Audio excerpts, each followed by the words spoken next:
Welcome back. I'm now joined by a brilliant panel. We've got LNP Member of Parliament Henry Pike for the beautiful area of Bowman in Brisbane's Redlands, and Stephanie Bastian from Women's Forum Australia. Both of you, welcome to the program. Stephanie, I'd like to start with you. I spoke earlier about government priorities when it comes to issues of discrimination.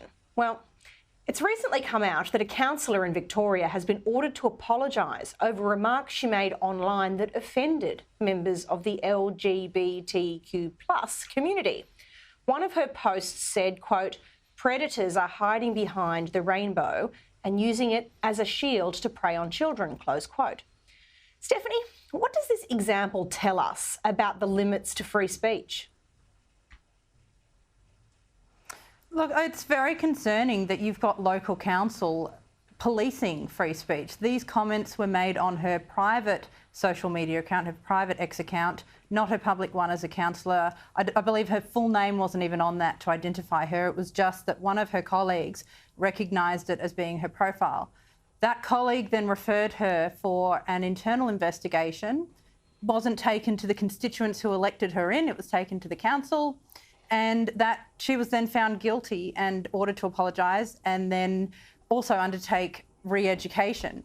Now, if we want to have a look at what re-education looks like, we can go to Tasmania, where Louise Elliott, another councillor, has been forced to undergo re-education for attending the Let Women Speak rally and also advocating for a third space, so bathrooms for people who do not feel comfortable using male or female facilities. Now, her re-education she shared online this week, and it includes mandates that say things like sex characteristics don't determine if you're male or female, that it's misinformation that biological men playing in women's sport do not dominate women.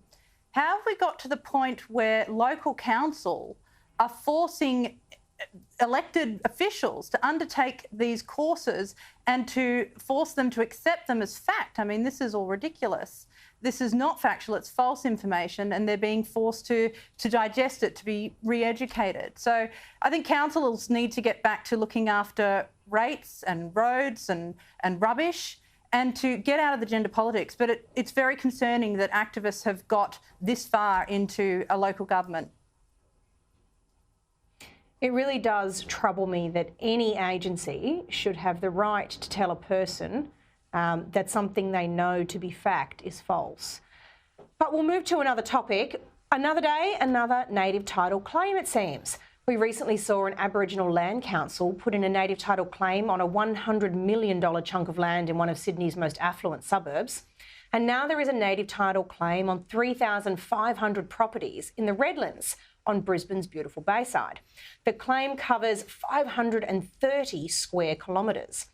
Henry, this is in your patch. If this claim is successful, the council could lose land tenure over sporting club grounds, cemeteries, parks and other recreational areas. What's that going to mean for locals who live in that area?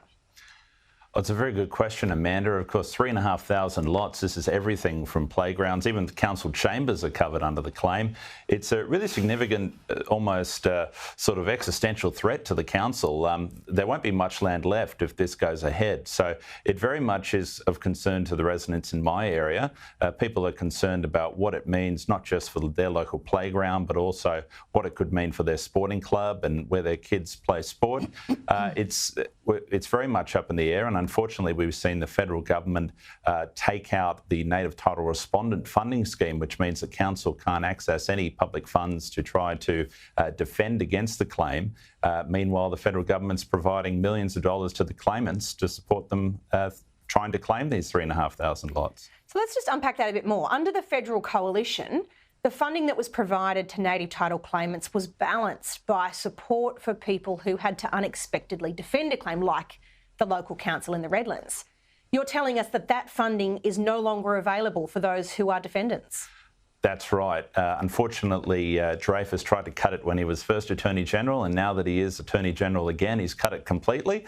And they're claiming it's a budget exercise. It's something that's saving money, but it's just a basic question of fairness as far as I'm concerned. If you're going to be funding one side, at least have the decency to fund the other. And finally, before we move on, what's going to happen to all of this at-risk community infrastructure like sporting facilities while the long duration of court proceedings runs its course? Well, that's the big question mark. All we know is that there won't be much investment in any of these facilities while council are trying to determine as to whether they actually own it. We're crying out for a lot of investment in our parks and roads and everything else. And unfortunately, I think that there's not going to be much appetite for investment until they know that they actually own it for sure.